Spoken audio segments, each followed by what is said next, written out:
lovely Maple Grove, Minnesota, and 6footmama.com. This is Still Growing with Jennifer Ebling. Still Growing is a gardening podcast dedicated to helping you and your garden grow.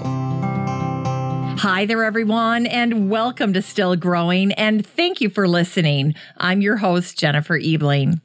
Al Zelaya is on the show today, and we're discussing the real value of trees. You know the old saying, money doesn't grow on trees? Well, Al might beg to differ. He's been working on tree valuation for quite a while, and he's about to show us how to value a tree. And I think you'll discover that we've been underestimating their value over the course of their lifetime. If you're looking for expert advice on investing in trees and what trees to invest in, if you're wondering about whether a tree is worth saving, if you're battling a pest issue like emerald ash borer, or if you'd like to know about some free online resources to help you create a smart plan for the trees on your property, Al shares it all in today's episode. Growing Money, Calculating the Real Value of Trees with Al Zelaya. That's the topic of today's show, and it's coming up after an update on the listener community for the show and this week's Garden News Roundup. Well, welcome to the show, everyone. I want to thank you for listening to the Still Growing podcast this week. If you've just found the show, welcome. And if you're a returning listener, welcome back. I always start out by recommending other garden podcasts that I think you should be listening to. My recommendation this week is an upcoming show by my friend Joanne Shaw over at Down the Garden Path radio show. It's live on Reality Radio 101 on Monday nights, and it's featuring past guest Jan Johnson. She's the author of The Spirit of Stone, among many others, and she's just wonderful. So if you enjoyed episode 588, where Jan talked about how to creatively use stone in the landscape, you should check out Monday night's show over at Down the Garden Path radio show. And if you can't catch it Monday night, it will be available via podcast over at Joanne's podcast of the same name, Down the Garden Path. So check that out. In any case, I love gardening podcasts. They're such a great way to grow and learn as a gardener, and I'm truly honored that you're spending some time here this week listening to the Still Growing podcast. I'd also like to invite you to join the listener community for the show. This is the private free Facebook group that I host for listeners of the show, and it's called the Still Growing Podcast Group. So the next time you're in Facebook, just search for Still Growing Podcast Group, and our group will pop right up and you can request to join. This group is the only place that I go to pick lucky winners for any of the show giveaways. Last week's episode was featuring Michelle Baltz's wonderful book on composting. It's called Composting for a New Generation, the Latest Techniques for the Bin and Beyond. And the winner is Randy Houdeschelt. So congratulations, Randy. Just send me an email with your contact information, and I'll make sure that the publisher sends you a copy of the book. Congratulations, Randy. You know, another great reason to join the group is that you get to interact with the guests that have been on the show, like Michelle Baltz. In fact, Michelle was answering tons of composting questions last week. Plus, if you have questions for the other garden experts that have been on the show, just post it in the group. They love answering your questions. All right, let's welcome new members to the group this week. Missy Lacus, Leslie Buck. Leslie is the author of the book Cutting Back, My Time in the Gardens of Kyoto, Japan.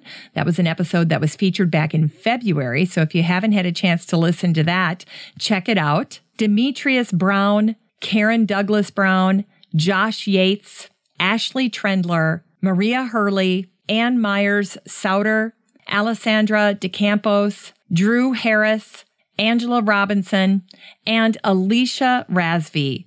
Welcome, you guys. Don't forget, there's a phone number for the show. It's 865-333-GROW or 865-333-5600. 4769. So if you have any questions, comments, suggestions, or feedback, don't hesitate to call. All right, now it's time for the Garden News Roundup. This is a curated group of posts and articles that I've shared over the past week with the listener community in the free Facebook group, the Still Growing Podcast group. So if you hear something and you want to read the full article, there's no need to take notes or track down links. Just head on over to the group and join. In the guest update segment, past guest Gail Eichelberger wrote a great post called When a Tree Falls in the Forest. And this is all about the wonderful things that happen after a tree falls down. The value of that tree continues. It provides habitat for birds and insects and pollinators, perches for hunters, nesting, resting places. Trees play an important role in forests, even dead trees. Gail wrote a great post here with tons of wonderful images. So go ahead and check out that post. Also in the guest update segment, Melissa Coffey's ebook of her book, How to Speak Chicken, is just $2.99 on Amazon this month. So if you wanted to get a hold of that book, I'll have a link to that in the group, and you can also support the show by using that link. In sustainability, David Dominy wrote a really great post called How to Create a Wildflower Meadow in the Garden. This is a great way to rewild your garden. And as David points out, wildflower meadows bring tremendous color to your garden. And they're perfect for unused parts of your garden as well. So if you have an unused area and you've been wondering what to do, check out this post by David Dominy and be inspired to bring a touch of wild to your garden. Spring is the perfect time to sow a wildflower meadow. In continuing ed, there was a post over at gardeners.com on the basics of gardening in raised beds. You get to grow more food in less space. You have better soil, you have complete control over that, and of course, fewer weeds. This topic was featured over at the Joe Gardner podcast. I think it's a 2-part episode. So if you haven't checked that one out yet, you should. And then this article is a great resource for you as well if you're thinking about raised beds. Great resource. In the How To DIY segment was a post that Danny Perkins had shared. It was by Patty Matthews, and it has to do with hummingbirds. And it shows this image of a hummingbird drinking clear nectar. In fact, this post makes a great point. Your hummingbird nectar does not need red food coloring. Here's what this simple infographic points out. I don't need red dyes to be attracted to your feeders. So just please only give me 4 parts water with 1 part table sugar. So very helpful reminder here, courtesy of Danny Perkins. Thanks for posting that in the listener community, Danny. This is exactly what I do as well. I make my own sugar water for my hummingbirds, and there's absolutely no dye, no red dye. In the plant spotlight, past guest Diana Stoll of the blog Garden with Diana shared this wonderfully beautiful, vibrant post on winter aconites. She shared many pictures of winter aconites covered with pollinators, those gorgeous yellow blooms bursting out of beautiful leaf litter, just gorgeous. And then past guest Joanne Vandenberg-Ohms showed some pictures of the winter aconite over in the Netherlands because it's just a glorious time for that over there. She showed this home and the entire front yard is covered.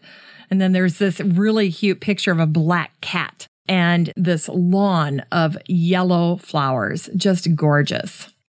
Then I found a great post by Monrovia, and they were featuring the slender Hinoki false cypress. This is a cypress that I love. It has a susical quality to it that they point out, and it's hardy from zone 4 to 8. But the best part about it is that it's a tall and skinny vertical accent for your garden. In the news, Metro US shared a post about bee glue.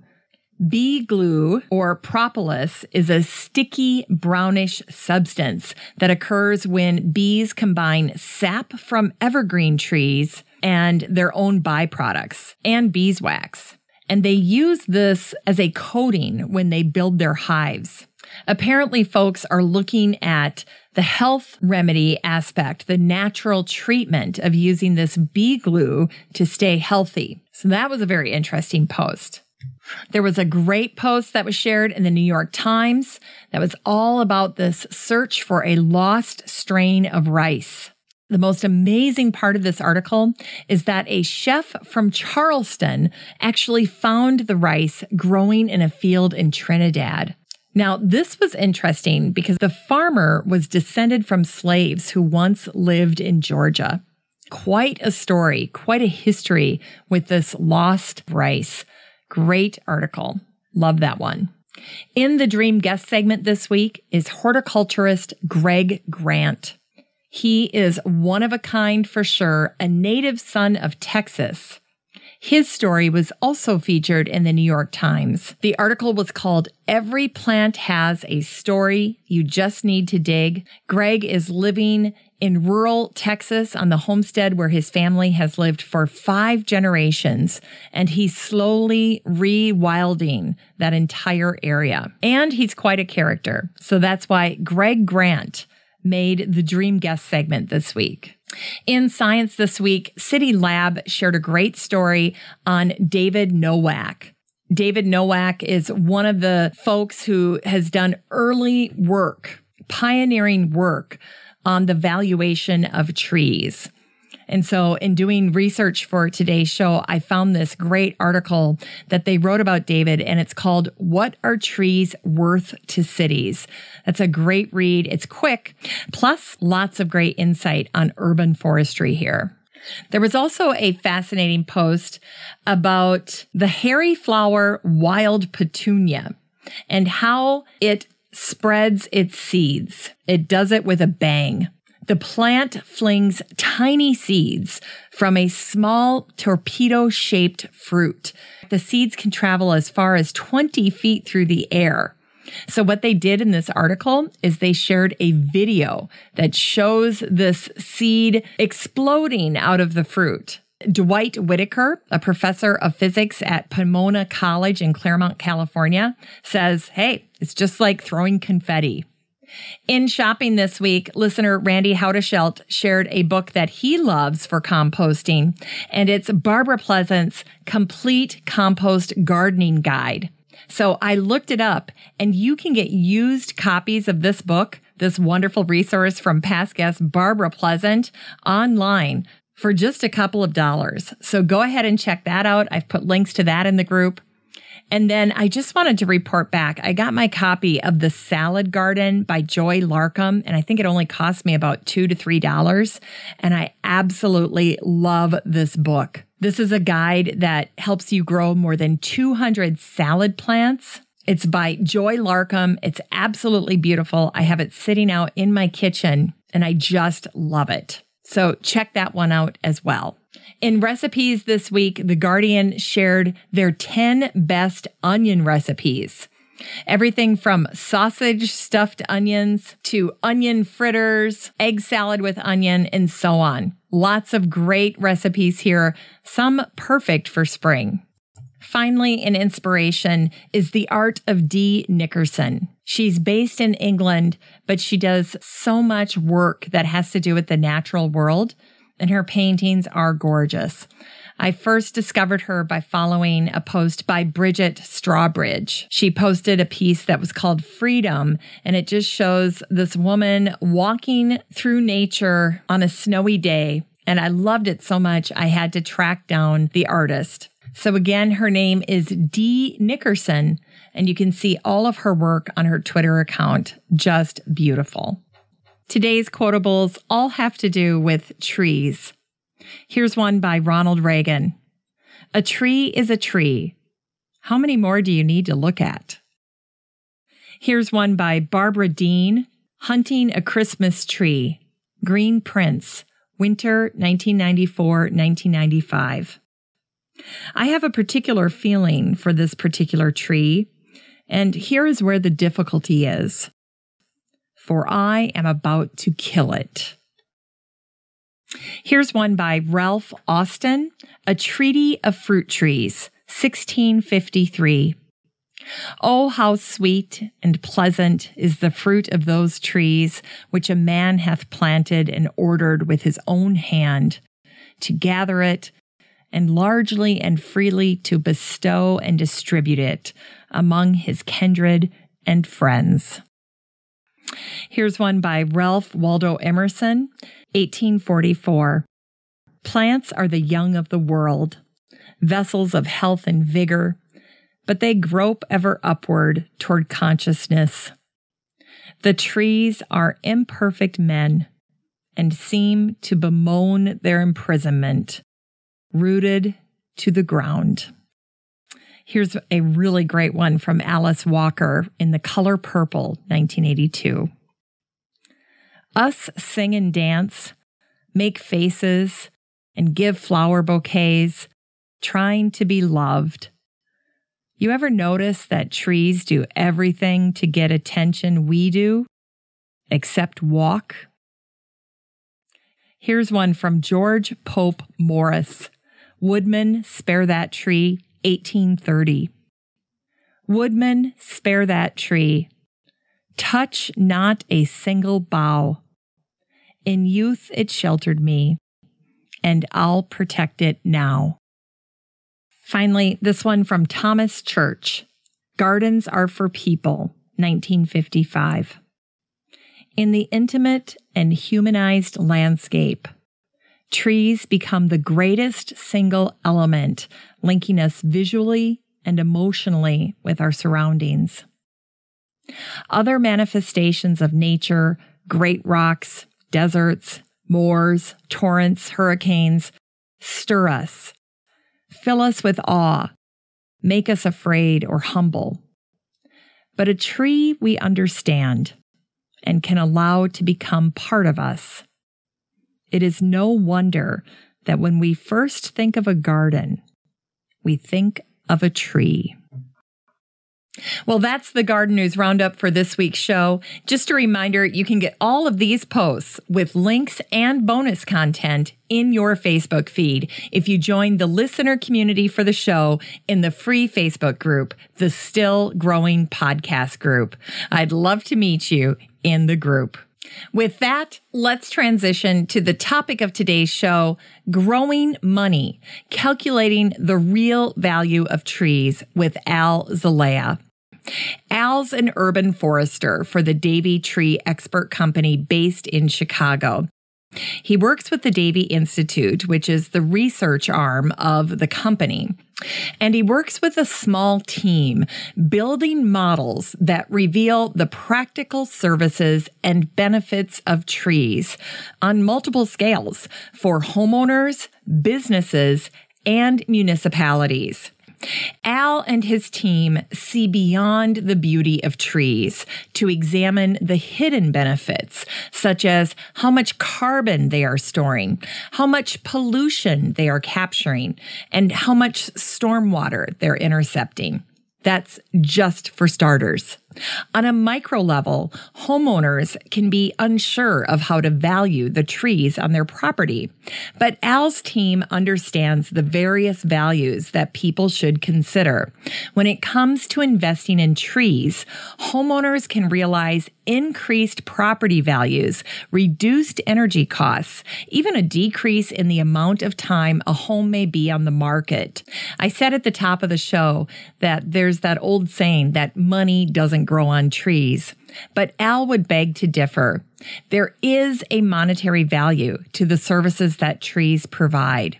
Here are just a few of the benefits that Al and his team, as well as many other researchers, are working to ascribe monetary value to. First, trees reduce energy demand. Homes use less air conditioning in the summer when they have a large shade canopy provided by trees. Energy reduction means that power generators don't have to make as much power for communities. It's a win-win. Another benefit provided by trees is that they're an important part of a climate adaptation strategy in the face of global warming.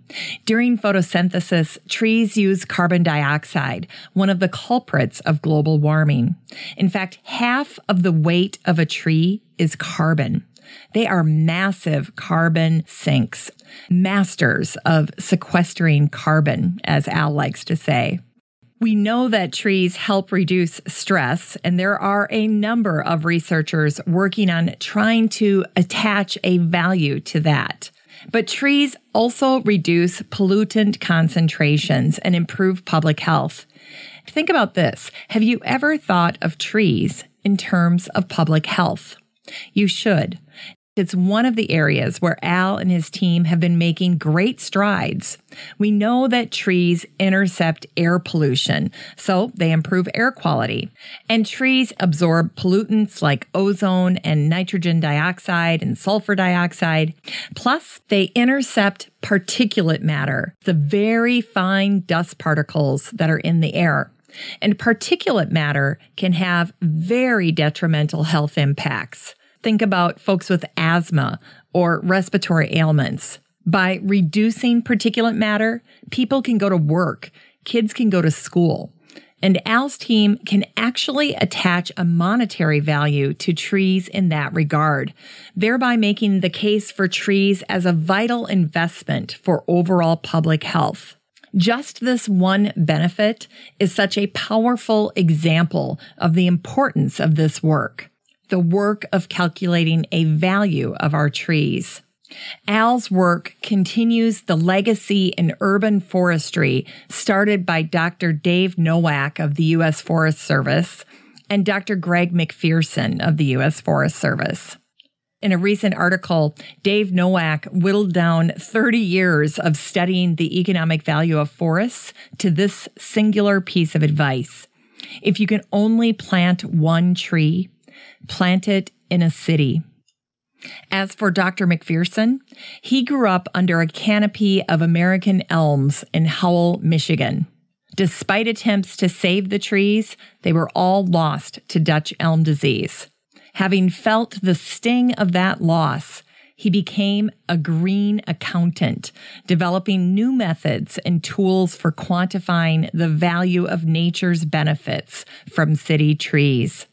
As Al points out, their work, in addition to much of the pioneering research that was started in the 1990s, are making it possible to translate all of this research into algorithms that can quantify the value of trees. The array of online tools as well as smartphone apps that have been developed thanks to ITRI help all kinds of people, from middle schoolers all the way up to watersheds. Pretty amazing. Let me take you on a little tour quick.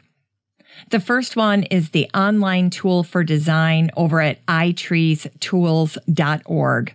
This is a tool that allows you to enter your actual address or general city for anyone in the United States and Canada. And then you can trace the outline of your home and actually place trees on your property. This tool will actually grow that tree to maturity. You can see the tree canopy grow, and you can also see the projected cost benefits of growing that particular tree. And landscape architects have discovered it, and they are using it as well. And you can use it for large tree planting projects. In fact, I think in today's episode, Al mentions that someone used it for a large park where they were planting, I want to say like 300 trees. For sure, it is a new way of looking at the benefits of trees to a property or project.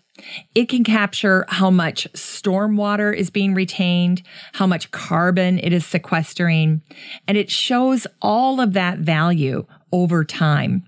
And when you're done, you can print out the report. So if you're applying for a grant for a park, for instance, you can add this report to strengthen your grant application as well. My personal favorite aspect of this tool is seeing the tree canopy growth over time. That's something I really appreciated when I realized after using this tool that my locust tree is pretty much at its adult size. So here I've been holding back on adding trees to my property when actually I have room to start doing that. And so that will be one of the first things I do this summer. As you can tell, if you are in the middle of making a decision about trees for your property, such as where you want to plant the tree, this tool can really help you with that. If you're interested in energy savings, this tool will show summer savings and winter savings offered by the tree. Some placement is better than others. And in this tool, you can just take that tree that you want to plant and move it around the property, and you can see the dollar value of the energy savings actually change, going up and down based on where you think you're going to plant that tree on the property. So it shows an energy savings in the summer from the shade provided by the tree, but it also shows the energy savings in the winter from the wind block aspects provided by the tree. And the species matters too. For instance, a conifer is a better wind block than a maple. When it comes to making decisions about trees on your property, this tool is fantastic because it helps you take into account things like species, size, and placement, and it attributes a value to that. So you're going to end up making a better decision when it comes to placing trees on your property thanks to this tool. In addition to the itritool.org design tool, there is also My Tree. My Tree helps people see the benefits that their trees are providing. It's got more of a drop-down feel and user experience. Then in addition to that, there's an ITRI Tools desktop version for species.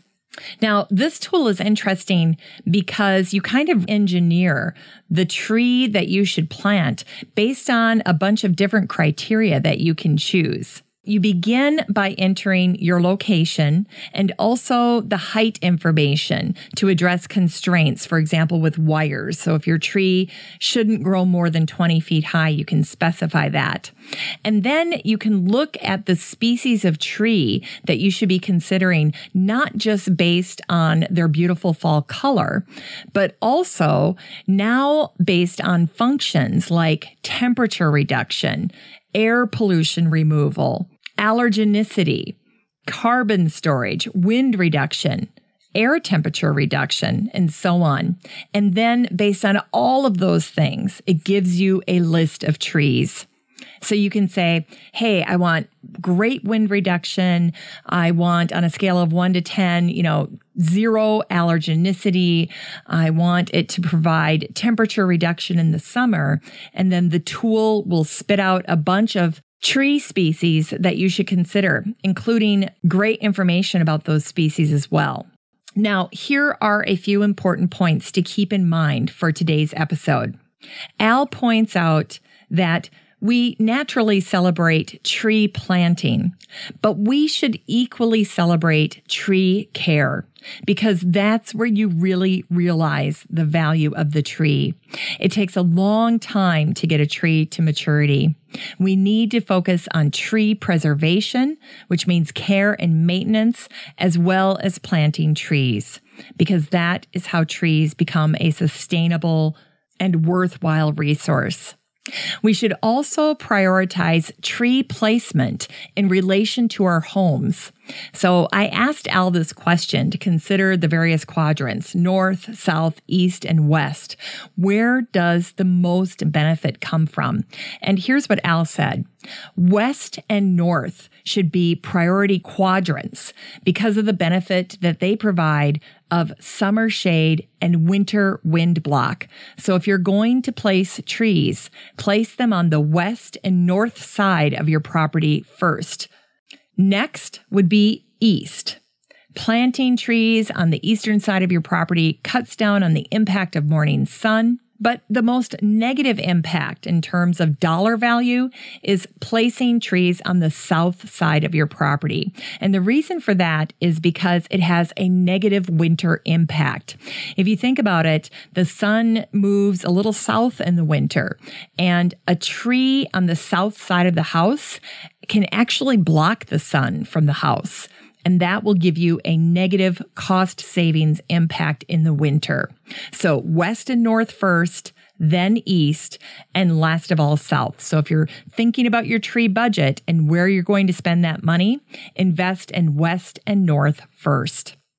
Finally, Al provides us with some great tips on how to maintain trees. First, you want to become informed about your trees, know the species, understand the characteristics of your tree. Second, assess the health of your tree. Consult an arborist or your local county extension office. Know what state of health your trees are in. And then finally, balance your tree portfolio the same way you would balance your investment portfolio by diversifying. Protect your investment in trees by planting greater tree diversity on your property. On today's episode, Al will share a number of his favorite species, so take note of his recommendations, which include the Kentucky coffee tree and a number of oak trees. The main takeaway here is that if you want to have the benefits, you have to sustain your trees. As Al points out at the end of the episode, trees really do pay us back many times over. And now we have many tools online to choose from and apps for our smartphone that can help us see trees' true value. We're talking trees today, how to measure their value and services, as well as some pretty incredible free tech tools that anyone can use. Here's Growing Money, calculating the real value of trees with Al Zelaya. Well, welcome to the show, Al. Hi, Jennifer. Great to be with you. Well, I'm really excited to talk to you today. We are going to cover a lot of different things about trees, and I'm very curious. Let's begin by having you share what you do for Davey. Sure. So I'm an urban forester for the Davey Tree Expert Company, and I'm based in the Chicago region. And what I do specifically is I work with the Davey Institute, which is our research and development part of the whole Davey Tree Expert Company. So we support our service lines all over the United States and North America and Canada also. And I work with a small group or small team, and what we do is we focus on building models to basically look at what are the services and benefits that trees are providing for homeowners, municipalities, counties, so multiple scales. So what we try to do is get beyond just looking at trees as being a beautiful part in the landscape and try to find out how much pollution are they capturing, how much stormwater are they intercepting, how much carbon are they storing, and other types of values like that. And that's important work, Al, because we have to be able to quantify what trees are doing in order to truly value what they're bringing to the landscape. Absolutely. That is becoming more and more important for homeowners, but also for cities in general. Many homeowners are looking at their landscape as, how can this, help me beyond just providing beauty? And so there's numerous ways that trees help homeowners, such as increasing property values, reducing their energy costs, helping reduce the time that a home may be on the market, and numerous other ways that they provide community benefits. And for cities, it's also equally important too. So how can they justify spending resources, time, money to care and plant for trees? So being able to show that return on investment on those ecosystem services and being able to monetize that in some cases really helps them justify budgets. One of the things that I ran across when I was preparing to speak to you today was there was some presentation I found online where you were talking about basically cost-benefit analysis. And in this case, it had to do with emerald ash borer.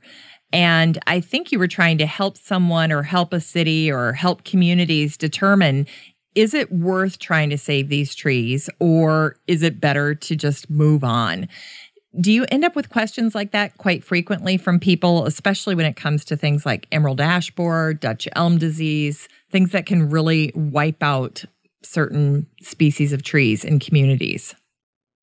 Yes, that's a great question. And I think one of the things that we've learned over time is much of the tools that we use and the research is fairly new that has become available. And many of these tree insect pests and diseases that have caused wide-scale loss of particular species, we did not know what those services and values that some of those trees were providing. So now that we can look at those, we can get a better picture of what is then the cost or benefit of keeping that tree on a landscape or for a city, and then make a better decision. Do we want to remove and replace that? Oftentimes a city or a homeowner might decide, well, my tree is going to get emerald ash borer, I might as well have it removed.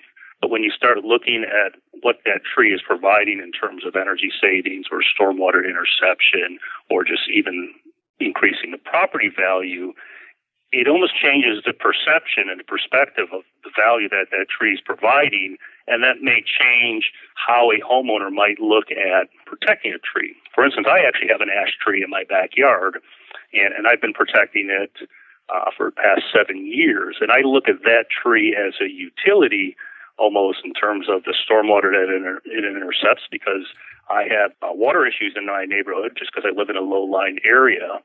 And so I also look at the fact that it shades my house where it's situated in the landscape, and I rarely use air conditioning in the summer because of some of the shade that this 20-inch tree provides. And so if you think a 20-inch tree, that's maybe about the size of a car tire, so to say, and it's about 50 foot tall. So for me, as a homeowner, I look at the utility value in addition to just the general aesthetic appeal of keeping that tree. So cities can look at that at larger scales too. So we've seen people make better decisions by knowing, what are we trying to protect in terms of the values and services that trees may be providing to a community or for the individual homeowner. I like that. My parents have the exact same situation you're describing with your emerald ash, except theirs is in the front yard. They have a south-facing home, and, that tree is roughly, I think, the same size or larger than the tree you described. And they reap so many benefits, not only from the shading capability of that tree, but probably in other ways that they're underestimating. And one of the things that you brought up is runoff, dealing with storm water runoff. Tell us a little bit more about that. Stormwater runoff is a major problem for many communities, and it can vary. It can vary geographically, but managing stormwater is a challenge. And one of the ways that communities are looking to improve how they manage stormwater is by this concept of green infrastructure.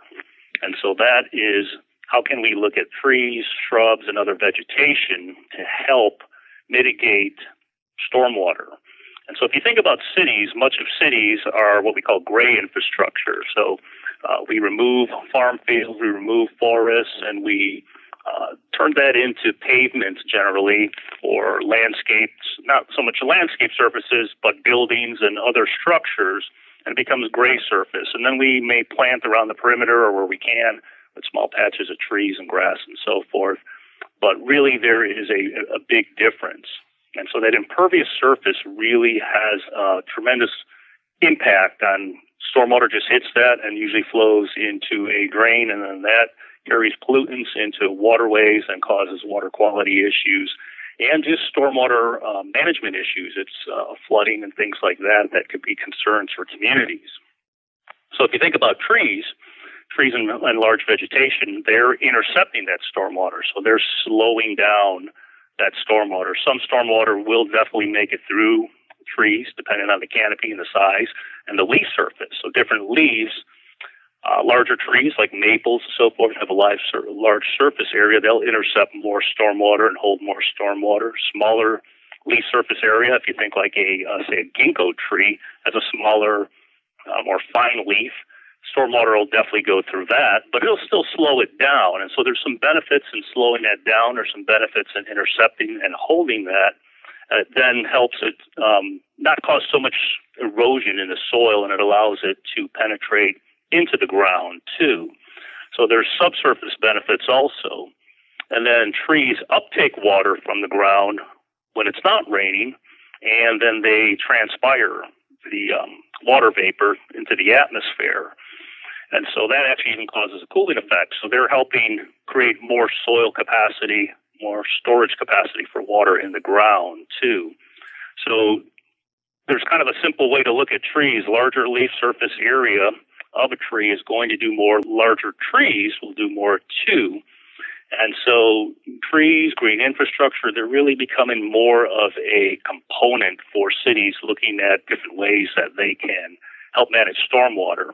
One of the things I try to remind folks, and cities especially, is when they're looking at trees, is just to remember all the other co-benefits that go along with it. If you just focus on stormwater only, that's only one point. And you might say, well, sure, a retention pond for stormwater can hold so much more than a capacity of a canopy. But when you start looking at all the other benefits of trees, whether it's air quality improvement, energy conservation, public health, the capability of attracting new residents and businesses, economic development, social equity, risk management, there's so many just other ways that trees have these multiple benefits that I try to remind folks not to just hone in on one specific one and think of them as just this great resource that provides so many benefits. Yeah. You know, when you talk about these co-benefits, what are some that really stand out to you in terms of the least appreciated, that when you point them out to folks, they're surprised? One of the areas where we're making great strides is public health. And recently, we've started using different types of modeling techniques. We know that trees intercept air pollution. So there are multiple ways that trees help improve air quality. They absorb gaseous pollutants like ozone and nitrogen dioxide and sulfur dioxide.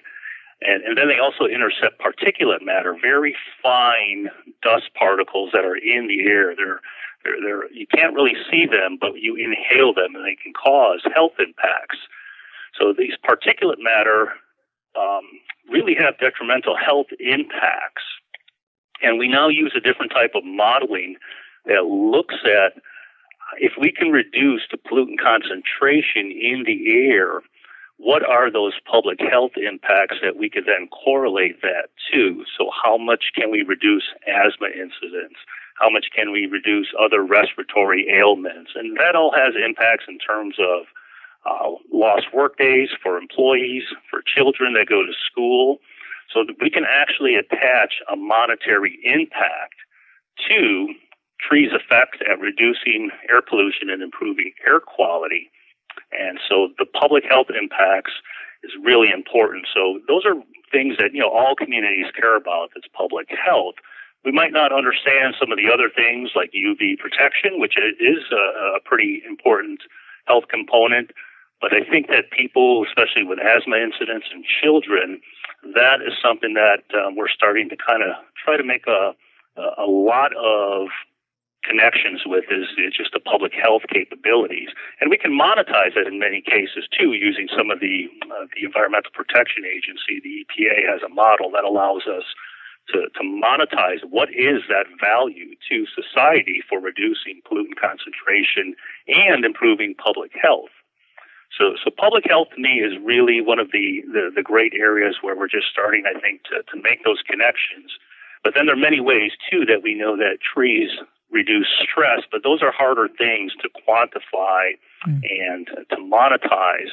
There are studies that have been done that look at the tree's effects at reducing times in hospital stays and medication needs and all the other social impacts, but those are a little bit more difficult to try to quantify and monetize, but there's some great areas where I think that we're just starting to scratch the surface of possibilities. I'm kind of chuckling as I'm listening to you tell me all of this because I think, as I mentioned in the pre-chat, I've got 4 teenagers. 2 of them really struggle with math, and I keep telling them, you can't run away from it. You've got to somehow figure out a way to make peace with math because you're going to need it your entire life.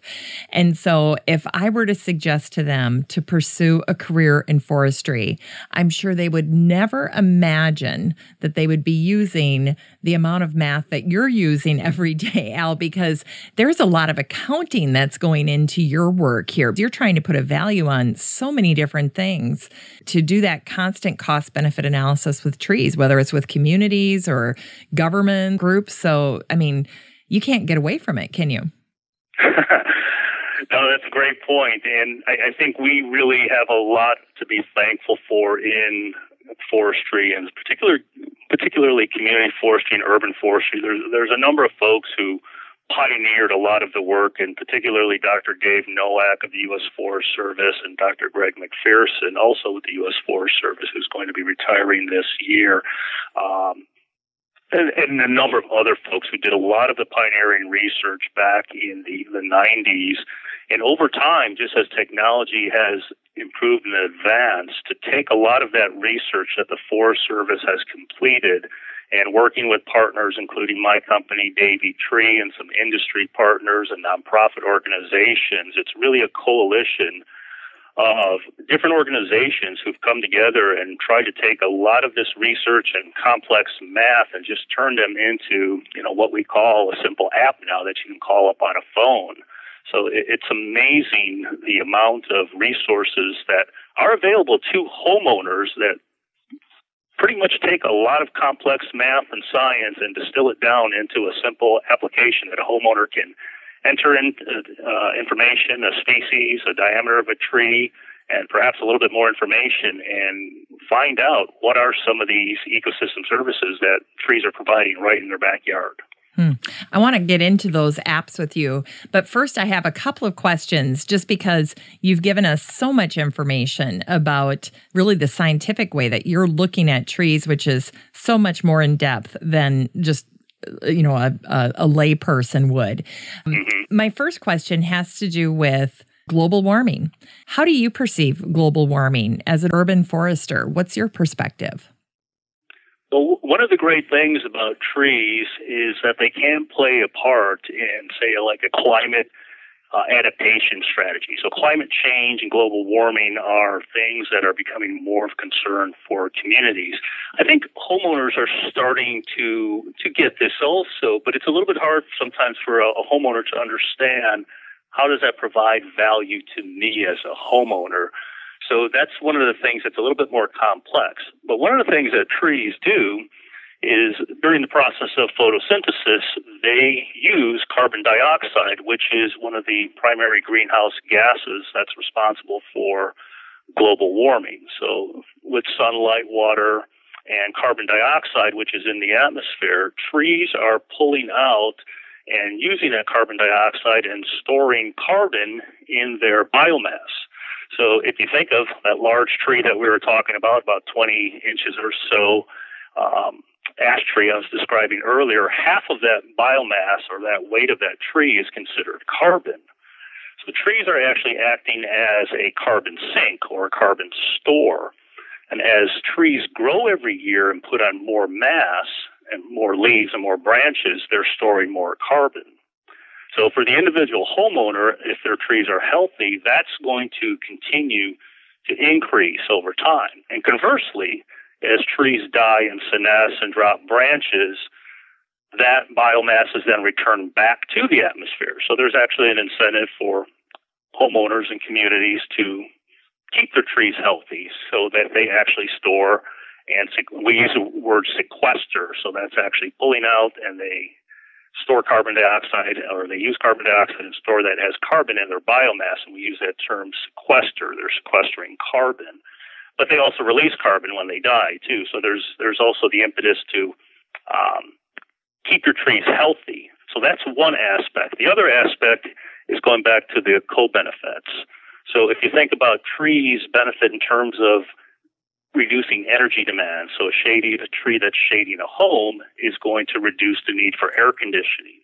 So that means that the home is going to use less energy. But then there's also co-benefits. If many homes are using less energy because it's a very well-shaded community, then at the power plant that's producing energy for the community, there's going to be less demand, less emissions there also.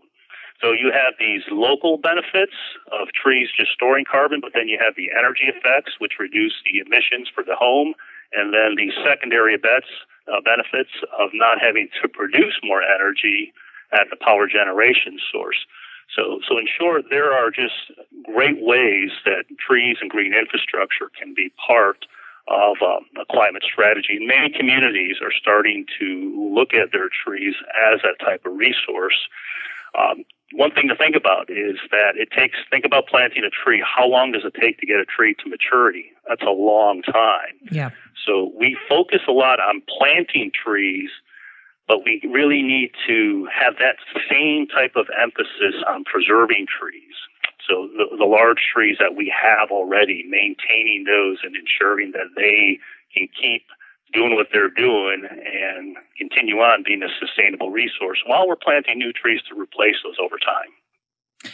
Yeah. And, as long as you mentioned it, if you were just talking to a neighbor or someone who called and said, what can I do to preserve my tree? What can I do to just take care, maintain, make sure that the great trees that are on my property are healthy? What are some tips that just come to mind for you?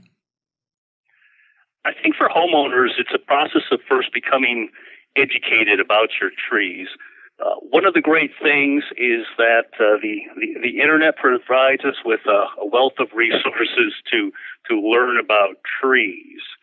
And so you have a lot of information at hand that you can first learn what is the species of tree that I have, what are the particular characteristics that species requires.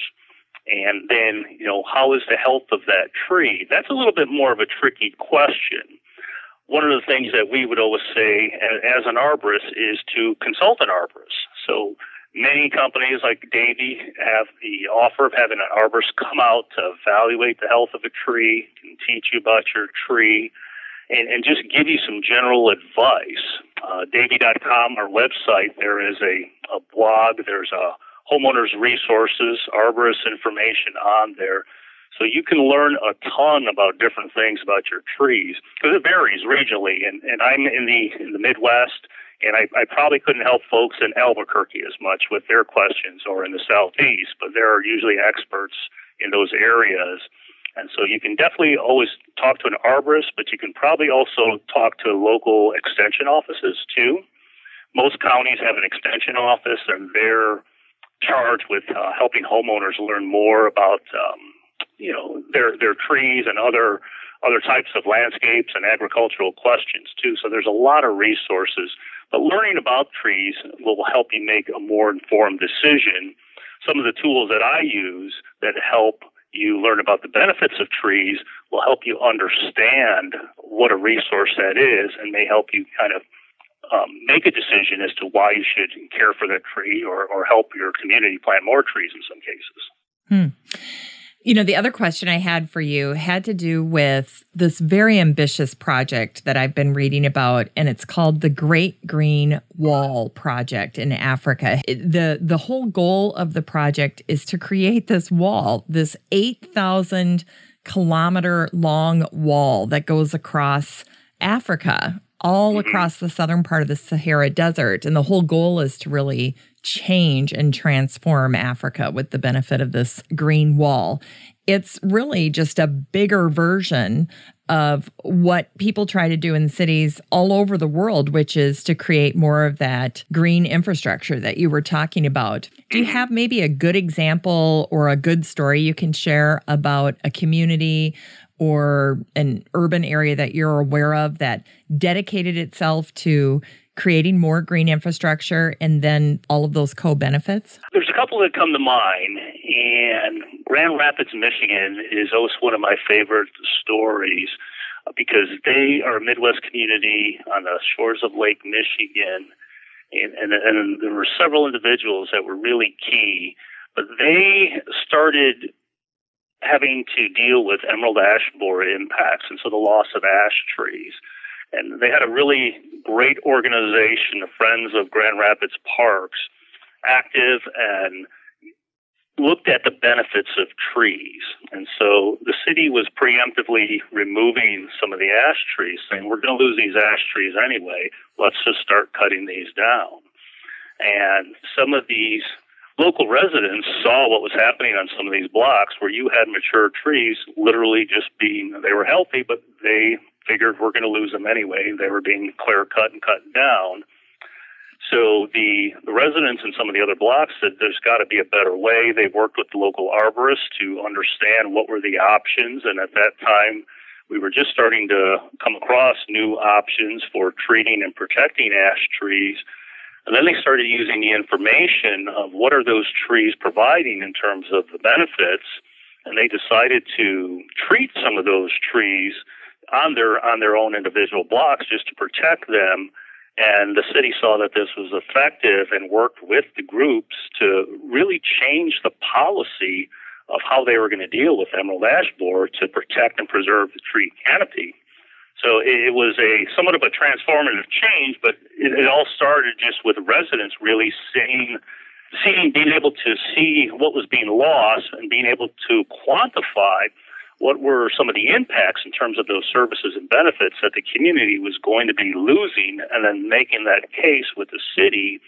And that has evolved over time, where they have just done so many different things and so many different studies to look at their tree cover and find out what are the benefits that they're providing. They've done some pretty significant studies to look at. I don't have them offhand, but we have them in some of our applications, where they can actually see how much the citywide carbon they're storing, carbon they're sequestering yearly, how much stormwater is being intercepted and stored by their trees, energy savings information of that resource. And if you look up Grand Rapids website, you'll find that underneath their urban forestry.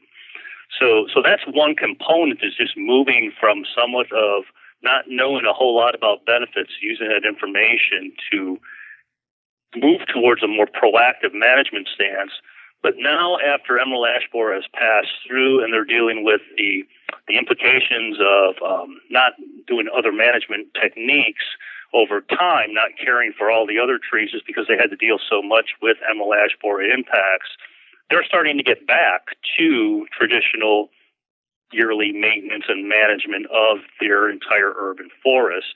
And they're using a lot of the tools that they have, the management tools, the information that they have. They understand the benefits of their trees, but now they realize that they also have to maintain these too, and so they have to dedicate resources to do that too. So it's almost a continuous cycle. If you want to have the benefits sustainable for future generations, you then have to understand those benefits, but you also have to make that commitment to maintaining and managing them properly over time. So they're really a great story that I like to point towards. Yeah, I like that story. And as you were talking about it, I was thinking about emerald ash borer in a whole new way, because I thought, you know what, without emerald ash borer, that citizen group would have never gotten that involved. And then, potentially all the learnings that have happened as a result, appreciating trees in a new way, all the co-benefits, considering that, weighing that, are they worth investing in? Are they worth trying to keep? I mean, there was a lot of good that came out of that. That's very true. That's some of the things that you might hear folks say, that a lot of good can come out of crisis when you realize what's lost and people come together and then improve. Can they improve how things are done and then make things more resilient? That way they're hopefully not going to have impact. And that's one of the things that we've unfortunately not learned in our field in urban forestry. We tend to like planting the same types of trees and not diversing our urban forests. And then when something bad happens, the impacts are much more devastating because many trees are at risk. And so in the case of ash trees, some of those communities in Grand Rapids lost their whole blocks were just completely ash trees. So if that resource or that species is at risk, you're going to lose everything. So hopefully, if you look up and down blocks now, you'll see that folks will have more diverse landscapes, and that way it makes us a little bit more resilient in case something does happen in the future. And unfortunately, more than likely than not, we probably will have more issues to deal with going forward. Yeah, no doubt about it. I mean, really, I think you can almost list any tree, and there are drawbacks to every possible tree. Yeah, most trees are susceptible to one thing or another. And so that's the idea with diversifying. And you're then not going to have the same types of impacts. And so sometimes you'll walk up and down a block in a city and you'll see many different types of trees. And, they might have, this particular tree might be susceptible to a specific pest or disease. But knowing that there are other types of trees or other types of tree species, you're a little bit more protected then. Yeah. But yeah, most trees will have, there are certainly some trees that tend to be pretty tough, like your ginkgo tree. That doesn't have too many issues. Yeah, but if you're going to plant a ginkgo, then you have to weigh the other things, right? Like the small leaf size, and it's slow growing, isn't it? Yeah, exactly. So those are things that individuals have to decide. I recently planted a Kentucky coffee tree, which is another tough tree, but it doesn't have large leaf surfaces. But there are just so many maples in my community that I wanted something different, and I wanted something tough and resilient. And it's a slower growing tree. Not too interesting in the winter, but it's one of my favorites. It is.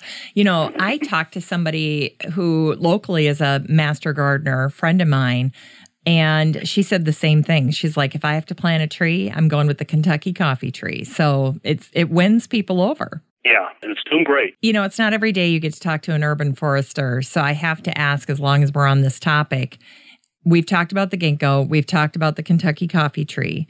Are there any others that are near and dear to your heart that you wish people would consider if they're planting trees? Not only for diversity, but just, I don't know, you think it's a great tree and people need to plant more of it. Well, I'm particularly fond of oaks, and just being from the Midwest, I started out my career in restoration ecology, and so I did a lot of work planting thousands and thousands of oaks in forest preserve systems in northern Illinois. And both as a volunteer when I first started, and then as an employee when I first started working in this field. And so I'm fond of all oaks, and it's a tougher tree to grow on streets, but in homes and yards, there are opportunities there. It's a slower growing tree.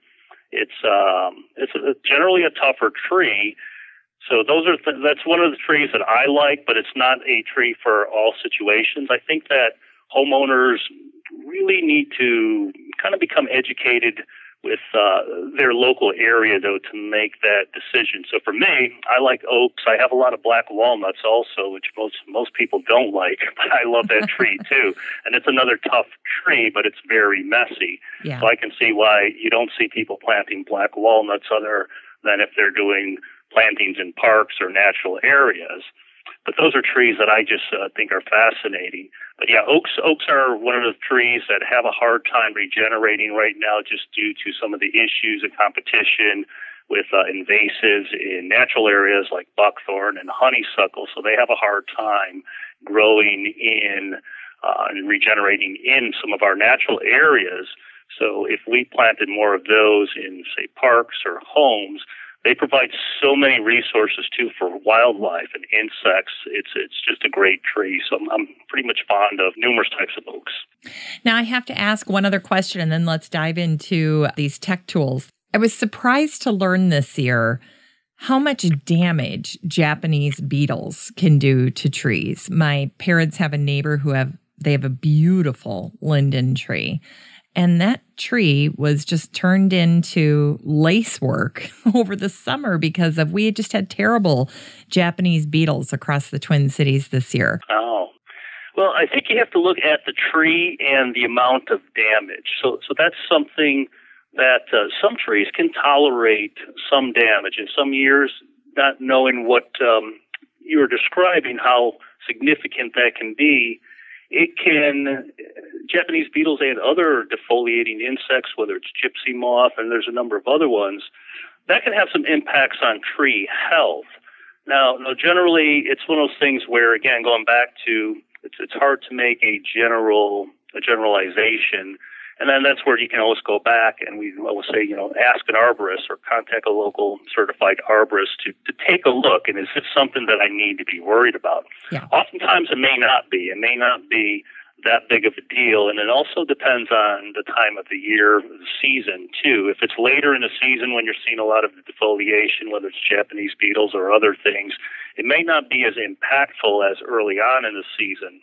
So trees generally will make up and store a lot of their sugars throughout the growing season. So things that impact and defoliate trees later on may not impact tree health. So if you want to treat Japanese beetles, they're really difficult to treat because they actually are from grubs in the ground.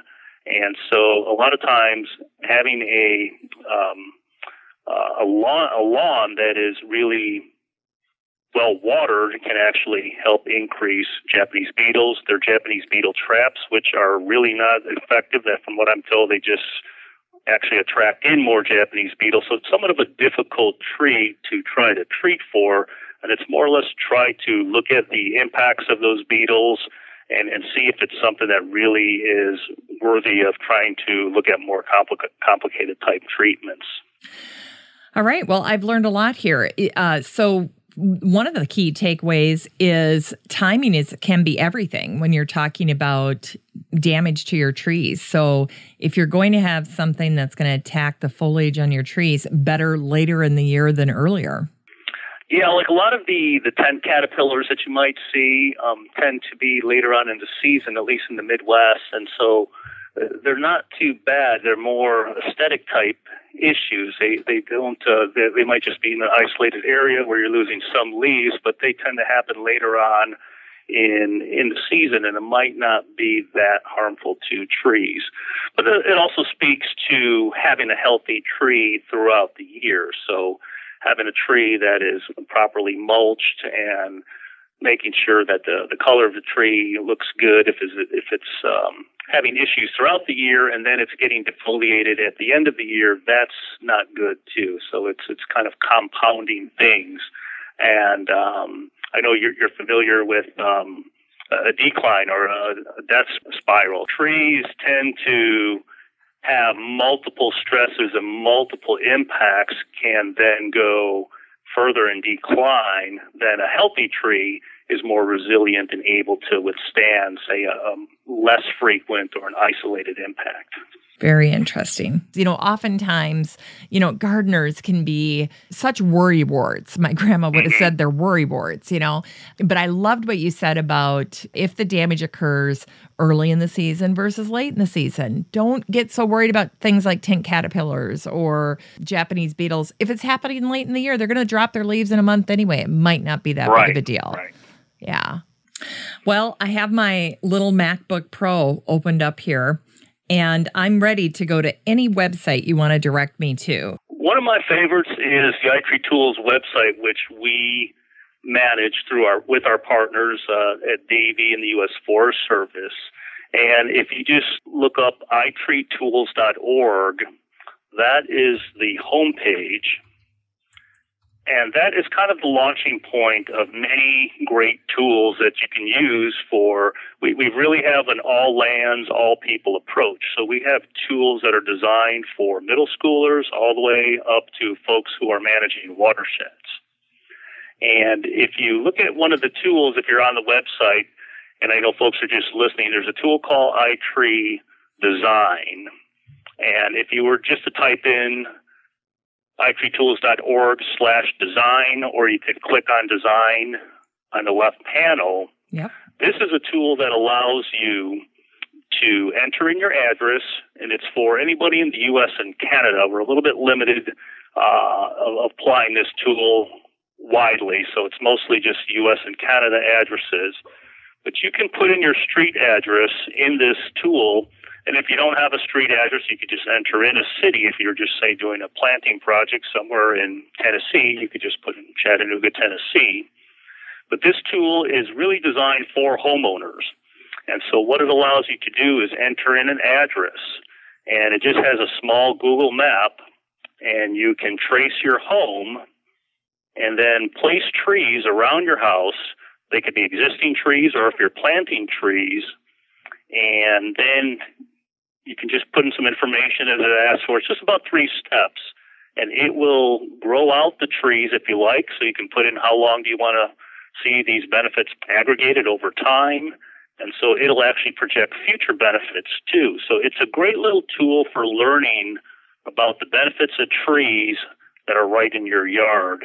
And to me, it's one of the most important tools because this was really designed for school kids, but we found that landscape architect students use this now just to evaluate the different types of trees that they might plant to see what types of benefits, different types of species and different mixes that they might plant. So it's a simple little tool, but it can give you some very interesting information, and it can show you the differences in how tree placement, tree size make a difference in terms of energy effects too. This is pretty cool. So what I've done here is I have pulled up my property on Google Maps on iTree Design. And it's asking me, it says, identify the 4 corners of your property or all the corners of your property. So I did that. And then I can place my trees on my property. I can enter in the tree diameter, the tree condition, is it in good condition, excellent, what have you. And then how much sunlight. So you've got all of these factors. I put the tree species in, and it's going to tell me a ton of stuff. It's going to model the crown growth, and it's going to share a ton of different benefits as well. Yeah, absolutely. So you'll find out how much stormwater is being intercepted, how much carbon it's sequestering, how much carbon it's preventing from being produced at the power generation source, how much pollution it's capturing. And then if you enter in a number of years over time, it'll project that and show you the benefits over time.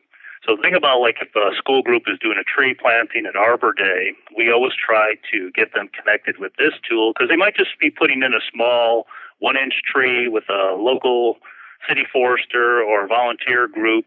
And the real impact is showing the value of caring for that tree over time because that's when the benefits will accrue and you'll see that. So we celebrate tree planting, but we should equally celebrate tree care because that's where you'll see the real benefits over time. And this is just a great little tool that will show you why that all matters. Wow. So this is really, really helpful for folks. Is there anything else we should be using iTree Design for? You can use it for tree planting projects. You can use it to evaluate existing trees. I've seen a number of folks use it for looking at large-scale tree planting projects. So it can take a lot of trees. It just depends on how much time that you want to sit down there. But I've seen somebody enter in as much as 300 trees using this in a very large scale project. But a lot of times it's just a way of looking at what are those benefits, and it actually prints out a report too. So you can print out a report, you can see what those tree benefits are, and so sometimes for communities who are interested in doing planting projects in local parks, and they might be applying for a grant, this is a way of attaching some of the information of how those trees can benefit the community beyond just the aesthetic act of planting trees in a park to show how they can actually be a utility in terms of helping the city deal with stormwater, helping capture air pollution, or whether it's part of a greenhouse gas reduction strategy to strengthen a grant application too. So there's a number of different ways. It really just depends on how creative you can be where you can see these connections. We say that advocacy is also really important too. So sometimes folks don't have any idea about all these different types of benefits that trees can provide. And so this is what I like to do is whenever I introduce this tool to somebody, the first thing they do is try it with their own home. Yep. So it makes it personal. Mm-hmm. And that's why I think kids love this tool too, because you can see the trees that are near and dear to you and some of the benefits that they provide. So it's an impactful tool also. Well, and I love the way it subtly builds awareness of all the co-benefits that you're talking about. It says right on here, as you're starting to map out the boundaries of your home on the Google Earth map, which is everybody's familiar with that. I'm sure we've all looked up our property. Right. But one of the first questions it says is, would you like to calculate the impact of trees on your cooling and heating utility bill? So that's one of the things. And then at the very end, it says, you can calculate the benefits of your trees for current and future years, as well as the total to date. And then you just simply enter the number of years to track tree growth and benefits. That's pretty phenomenal. I mean, I can't believe this is free. Yeah, and again, it goes back to just technology has advanced so much, and the work of many people who have worked over a few decades to do the research, and then the developers on our team who have worked to take this and turn it into a free online resource. So, wow. For a first-time user, do you have maybe a homework assignment? So they're going to go use design. Is there anything in particular you'd like to draw people's attention to when they're using iTree Design for the first time?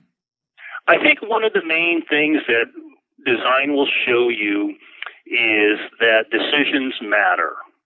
So one of the things is that we tend to think of the energy benefits of trees as being universal and perhaps mostly associated with trees providing shade. But the decisions that you make where you plant a tree and the size of the tree will really impact if you're interested in energy savings. And what you'll find, particularly in northern climates, is that this tree will show you both summer savings and winter savings. So with energy savings, there actually are different types of effects. So you have a summer saving, which we're mostly familiar with. Trees provide shade, and you may use less air conditioning. And where you'll see that in this particular tool, like once it shows the grid and you're moving your tree around in the lower right-hand corner, the energy savings will actually change depending on where your cursor is moving around the tree. Wow. So you'll tend to see the dollar values go up and down, and particularly in the east or west of a structure, you'll see what we call the kilowatt hours, which is for air conditioning, are highest. But in the winter, there's also an energy savings that's associated with trees. So trees can provide a wind block, particularly in the north. So in the winter, placing a tree to the north might be more impactful in terms of reducing energy costs. The other thing to consider is the species matters too. So a conifer in the north will be more impactful at blocking winds as opposed to a maple, which is a deciduous tree and will drop its leaves. So it's really an educational tool that shows you how species, size, and placement can play into the decision-making when you're placing trees around a home. Now, it's not to say that you'll if you're modeling trees using this that are existing trees, you may find that, I have a negative energy impact because my tree is to the north and it's blocking out the winter sun. So you may have negative energy impact in the winter, but it might be a positive in the summer, and overall positive. So it's educational in that it just opens your eyes that these decisions do matter. Yeah, and something else that I think is pretty neat on here as I'm looking at it is you put the trees that you have on your property, you put them on this map, and then you hit play. And what this thing does is it models crown growth. So if you're curious about canopy coverage, if you're placing trees on your property and you're wondering, how is that going to work as these trees grow to maturity? You can actually see that play out on this map. It goes forward 50 years into the future. It's crazy. Yeah, that's a great point, Jennifer. One of the things that I use this tool for is to show people the impact of planting a small tree versus a large tree. So you can put in multiple trees. So you can plant a small serviceberry or a dogwood tree and then plant in an oak tree next to it or nearby and just do a hypothetical, and then you'll see both the change as you described in the canopy growth over 50, 60 years, but then when you look at the difference of the two trees in terms of the benefits that they provide over time, it's like night and day. There's a huge difference in terms of what the large stature tree will provide. Doesn't mean that you can always fit a large stature tree in, but it's just a way of educating folks to that difference. Yeah, this is really great. For me, I love it because I remember one of the first interviews I did on the show. It was with Don Ingebrigtsen. He's the renegade gardener. And I remember when I talked to him, I said, Don, what's your superpower? What's something you do really well as a garden or as a landscape designer?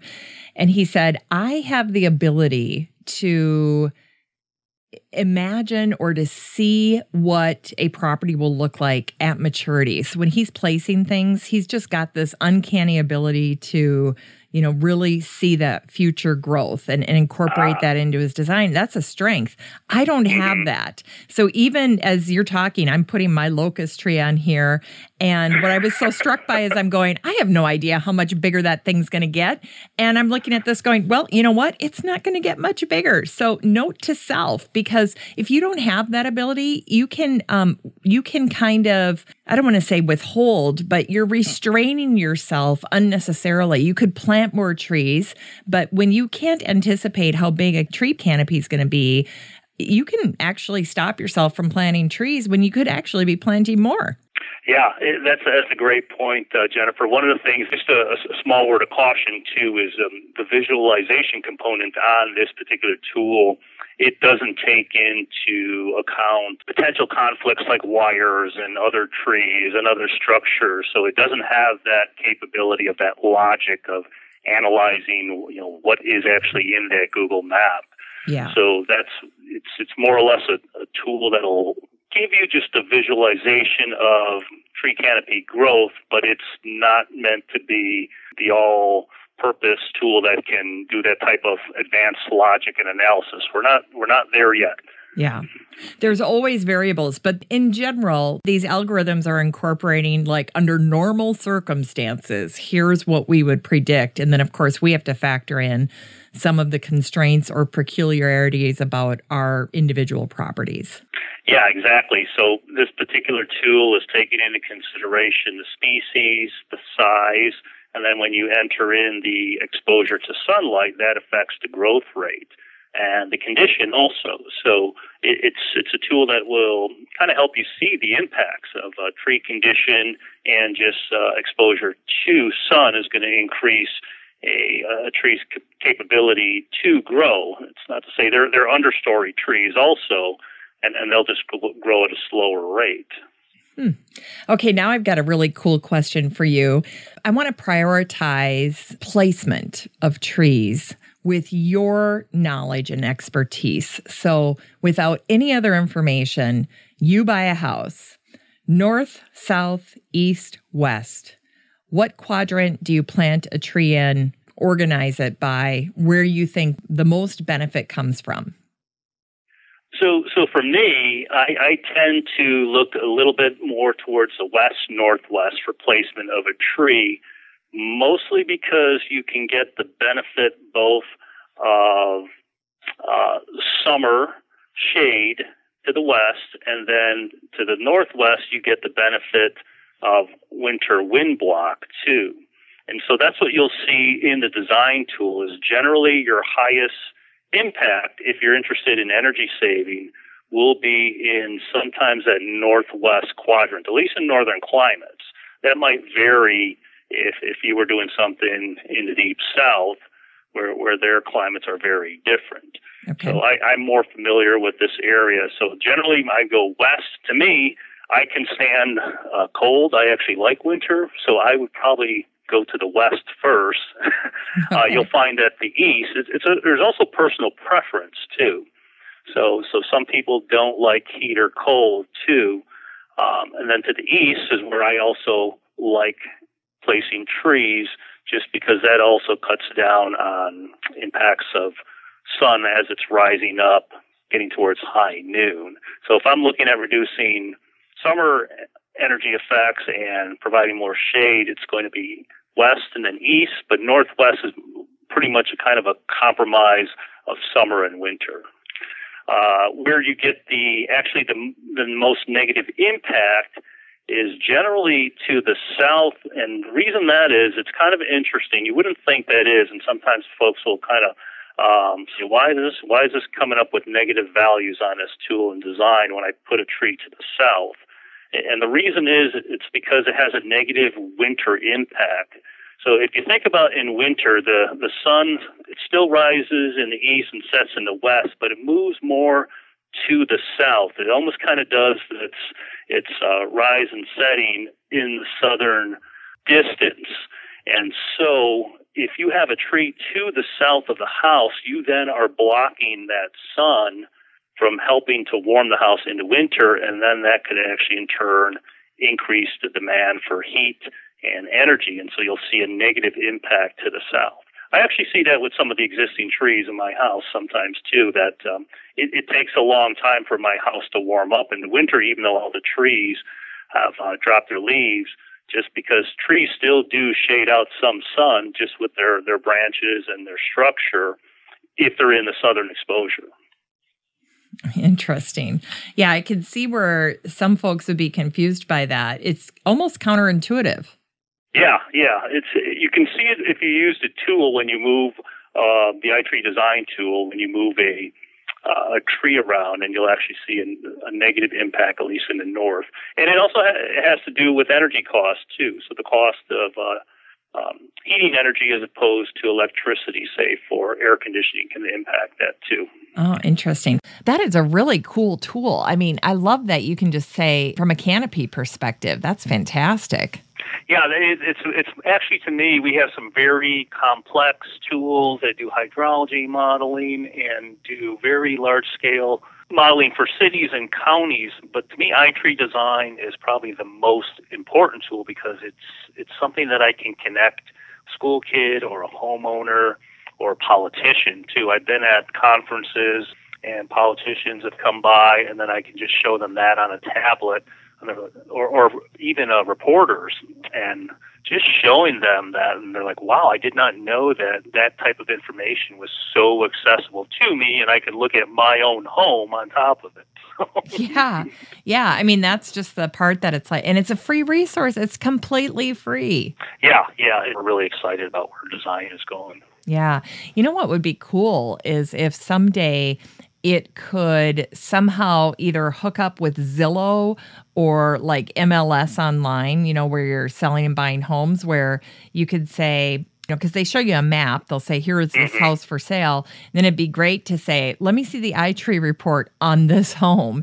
And especially, I think we've had some realtors that have mentioned something like that too. And that's a good idea. I don't know that we're there yet, but we've actually worked with utilities in all across the U.S. who have used design, integrated it into their systems because they're interested in reducing energy costs. They've given homeowners free trees if you agree to plant it in a strategic area that's going to help reduce energy costs. And so you use the design tool to decide where to plant the trees, and then you can select trees from a palette that they have available, and you get 2 free trees. So it's a way of getting free trees, promoting community tree planting, and reducing energy effects, and it runs through the ITRI design tool. Oh, is that fantastic?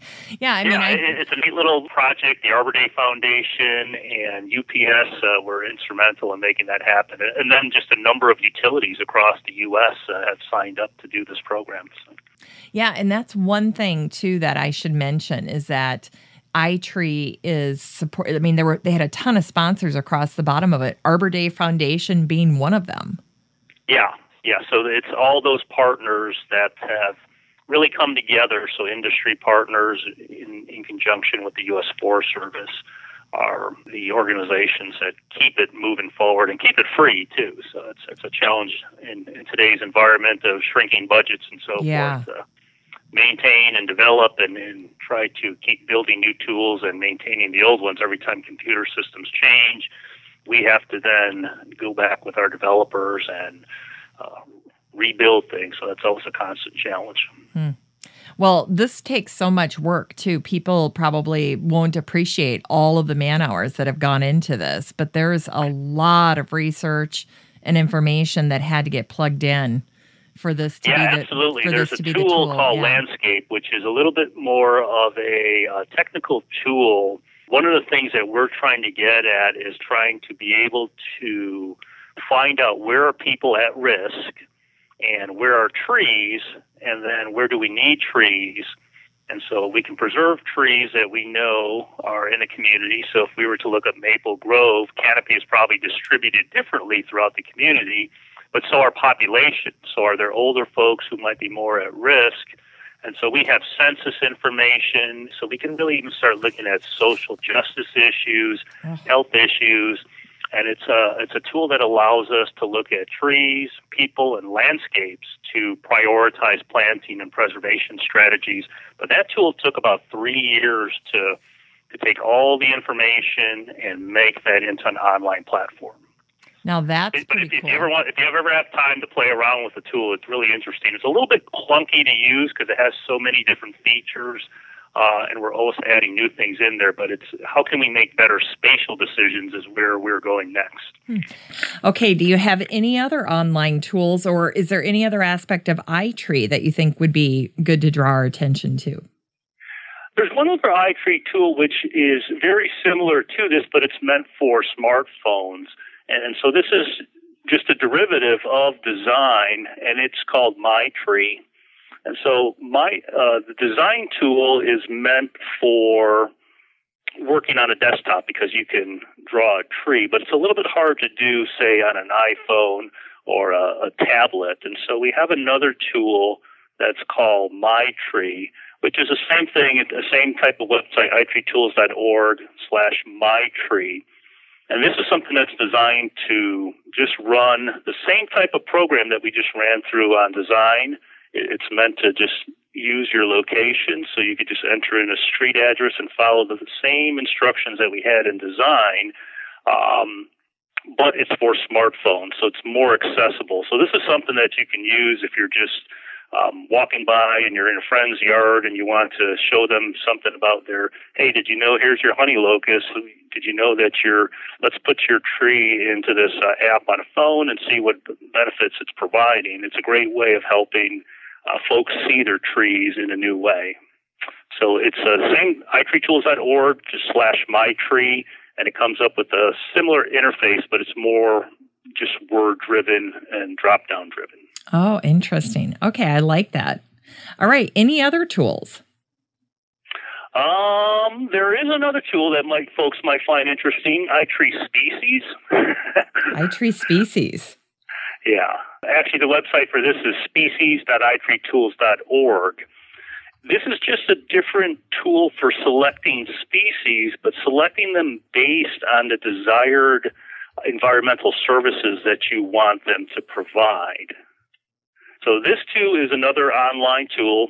So these are all tools that are free, don't require any software download, and you just put in your location and then you put in height information. So perhaps you have some constraints with wires or things like that, and so you can actually take that into consideration.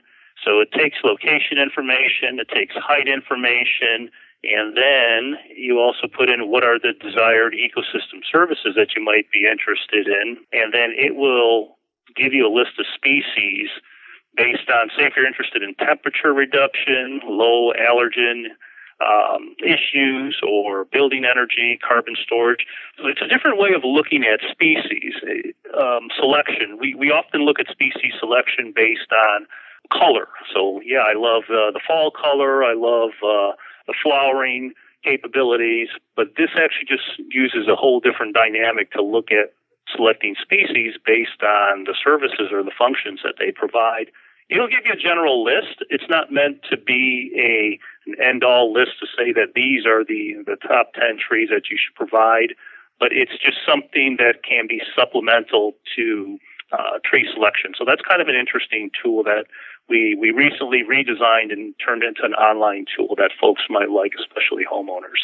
Yeah, I like this because it does focus on things that you just don't even think about with trees, which is so frustrating because then we don't really see them. You know, it's really like we're just buying the aesthetic value. We're not looking at all of the other benefits. This is why they often get overlooked. So, for instance, when I'm starting this, the first thing you want us to evaluate is whether or not air pollution removal is important. And so you have us indicate that on a scale of 0 to 10. So I'm going to put in here that it's a 7. I'll say it's a 7. And then other functions I'm going to look at are low VOC emissions. What's that? So volatile organic compound emissions. So trees actually, some trees can emit compounds which can be used in ozone creation. And so it's very species specific, and there's not a whole lot of research on all species. And so VOC emissions can be a little bit harmful, but it doesn't negatively impact or overtake all the positive benefits that trees can provide. But in some cases where air quality is the primary concern, some communities might move to focus on low VOC species. Okay. So I'll give that a 4. And then carbon storage, I'll say 7. Wind reduction out here on the prairie. I love wind reduction. So I'm going to put 8. Air temperature reduction. Give me an example of that. So air temperature reduction is referring to we like to call that a climate effect. And so if you think when you're driving through, say, a wooded or heavily canopied area on a hot summer day, and it instantly feels a couple degrees cooler, that's we like to call that a climate effect, and it is actually very important at a community scale. You can even feel that in certain homes. I have a wooded house up in Wisconsin area, and I don't use air conditioning because of the temperature effect, but I have about 16 trees around my house. And so it's generally cooler in that area. And so it's a climate effect or air temperature reduction effect that has to do with the fact that trees are uptaking water and releasing that as water vapor through the process of transpiration, or we call the combined evaporation and transpiration evapotranspiration. So I know that's kind of a clunky term, but what it's basically doing is releasing water vapor in the atmosphere, and that causes a climate effect. So it's reducing the air temperature. Really important when it comes to public health impacts, too, especially at the community scale. Okay. And then the next one says UV radiation reduction. So this is how important is that to you? And UV radiation would be protecting you from ultraviolet radiation. Yeah. Right. And so I'm assuming trees with larger leaves would do a better job. Is that true? Yeah, and that's what you'll find here for the most part is that leaf surface, again, drives a lot of the benefits. Okay. Building energy reduction, I'm going to say that's a 7. Stream flow reduction, I live in an urban area, so of course I'm going to say that's a 9. And then I think my favorite new term that I just read about here is it says low allergenicity. I love that. Low allergenicity. So I've got kids with allergies. We're an allergy asthma family. So that's important to me. So I'm going to say 8 on that. And now I'm going to say next, and we'll see what it recommends. Okay, so in lovely Maple Grove, Minnesota, it gives me a whole list of trees here. It starts out with scientific name, gives me the common name of the tree, gives me the hardiness zone. So you wouldn't recommend a tree because I see they're all like zone 3 or 4, so they're perfect for up here. Right. You tell me if it's invasive or not, which is great. Norway maple is marked as invasive. And then you share this area that's called sensitivity. And you have 3 things: ozone, nitrogen dioxide, sulfur dioxide. What does that mean, this sensitivity component we're supposed to look at? So that has to do with trying to let you know if those particular trees are sensitive to those air pollutants. And so, say if you're in a very urban area, I believe that Maple Grove is just northwest of Minneapolis. Yeah. So in a very urban area, you might have a lot more issues with sulfur dioxide or ozone if you were planting, say, along the street. and you might have potential impacts, or some trees might be more susceptible, some are more tolerant of these types of pollutants. Well, I really like this because then at the very end is a column that says pest risk. So I now have this list of, looks like about 20 trees that I could plant in lovely Maple Grove on my property with those specifications that we just went through. And then you tell me what things I need to also look out for if I plant that particular species. I love this tool. Yeah, it's a great way of looking at trees. And early on, we improved this quite a bit. So we didn't have the pest risk information, and we didn't have the invasive information. And one of the things that we heard from folks is that things changed. So like emerald ash borer, nobody was planting ash anymore. And so we had to kind of put that on there. So we tried to kind of put the pest risk information just because that always changes frequently too. So as time goes on and we get more information, generally we use state lists for these. But again, I like to consider this a starting point too. Yeah. So I always would go to the local resources just because we might not have that specific information for your specific community.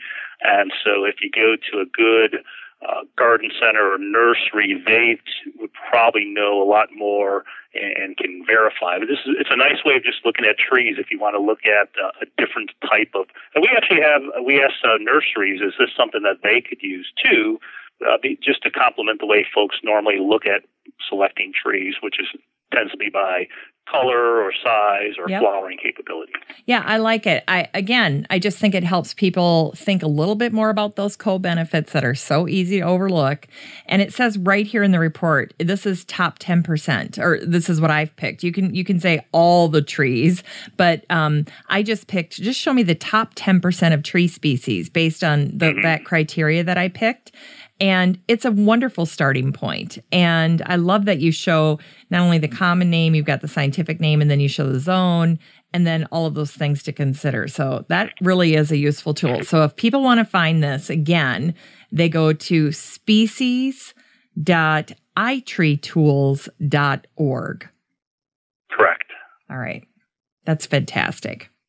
Well, Al, is there anything else, any other wonderful tidbit or piece of advice that you want to share with home gardeners, gardeners, wherever they are when it comes to trees? I think the only thing I just want to really emphasize is that trees do pay us back. And that's one of the things that you hear that term, but they really do. And hopefully today I've kind of opened up some different ways that they actually do. For homeowners, we think again of the energy savings capability or the capability of trees to increase your property value, or just the curb appeal if you happen to be trying to sell a home. Attractive neighborhoods tend to be higher priced, but there are so many other ways that trees provide benefits beyond just the home, to keep that in mind. And we have many tools that can help you see these that are readily available. Yeah, and this ITRI resource is fantastic. And I'll put links to that in the Facebook group, the listener community for the show, the Still Growing podcast group. And then I'll also share it in the show notes for today's episode. Al, we talked about at the beginning of the show that if people need support, if they need resources, they can usually find a Davey location close to them. Absolutely. At Davey.com, I think there's well over 100 branches of Davey or Davey affiliate offices, and all you have to do is type in your zip code, and you'll usually get a list of your local office, the district manager's name, and they'll be more than happy to come out and help you evaluate your landscape or answer your questions. And the Davey.com website also has a wealth of resources too. So if you're looking for seasonal care tips or information about planting, there are a number of different resources that our team has put together there that can help folks just with some of the just general inquiries for homes. So it's a great resource also. I can't thank you enough, Al, for being on the show and for pointing out all of the wonderful benefits that trees offer us. More than just leaf color, some of the things that we usually typically think about when we talk about trees. And when you think about the investment that we make in our trees, for most people, it boils down to picking a tree and planting a tree, and they kind of plant it and forget it. And so when you think about that in terms of what trees give us back, they give us way more than what most people will invest in trees over their lifetime. Absolutely. Hopefully, open up some eyes to some of the more interesting possibilities of trees. I love it. All right. Well, Al, this was super fun. I really enjoyed chatting with you today. This was fantastic. I did too. Jennifer, thank you so much for having me on. I appreciate the opportunity to participate. All right. Well, this was great. We'll be in touch. Okay, great. Have a good rest of your day then. All right. You too. Bye-bye. Okay, bye now. Well, that's it for our show today on growing money, calculating the real value of trees with Al Zelaya. I hope today's show gave you an extra appreciation of the benefits and services provided by trees, from carbon storage and intercepting stormwater to capturing pollution, increasing home values, reducing energy costs, and of course, the beauty. Just a reminder that the show notes for this episode will be under the Still Growing podcast page over at my website at 6footmama.com. That's the number 6, FTMAMA.com. And don't forget, while you're there, you can click on the group, the Facebook group, the listener community for the show. Just click on that and then request to join. I'd love to meet you in the group. I'm so thankful for my team over at Podfly Productions, my editor and project manager, Eric Begay, and my copywriter, Ayn Kadina. I'd also like to thank the women who make up my listener advisory board, Beth Engel, Beth Gardens in Illinois. She works at Griffin, a national brokerage firm, and one of the finest companies in horticultural service. And Beth is also a board member of the PPA, the Perennial Plant Association. Denise Pugh, Denise Gardens in North Mississippi, and is a contributing writer to Mississippi Gardener magazine. Amy Von Atchen, Patricia Chandler Newport. Patricia is the owner of Backyard Urban Gardens out of Kego Harbor, Michigan. Deb Gibson, and Peggy Ann Montgomery. Peggy Ann is the brand manager over at American Beauty's Native Plants, and she also joined us in episode 553, where we talked all about the importance of adding more native plants into your landscape. For my sign-off today, I leave you with this thought to help you grow. What is the monetary value of the trees on your property? Use the free resources available at ITRI.org and check it out.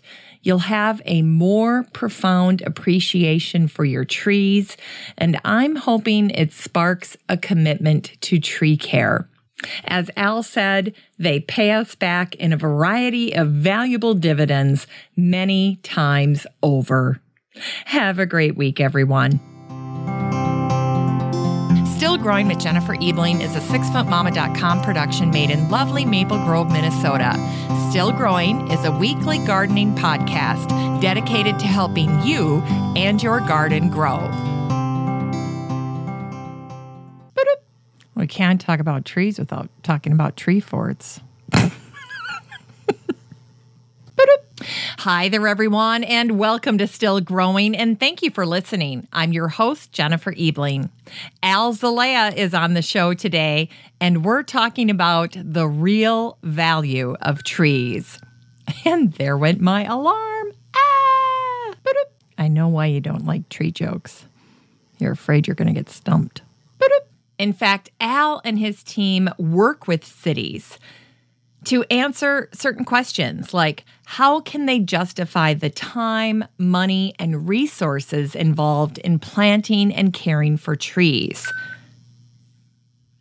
That alarm must go. What's purple and leaps from tree to tree? A squirrel. Why is it purple? Choked on a nut.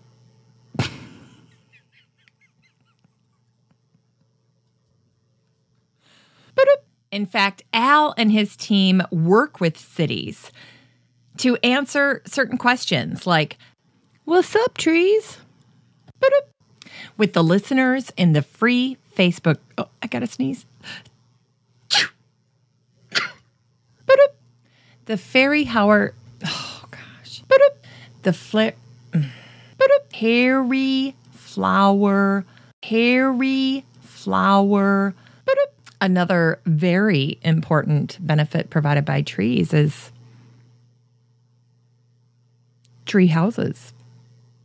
So think about that. Hairy flower wild petunia. Ah, I did it. I didn't think I was going to do it. What's a tree's favorite month? September. Money don't grow on trees. I got bills to pay. I got mouths to feed. There ain't nothing in this world for free. Except trees. Sometimes get trees for free. Didn't think about that, did you?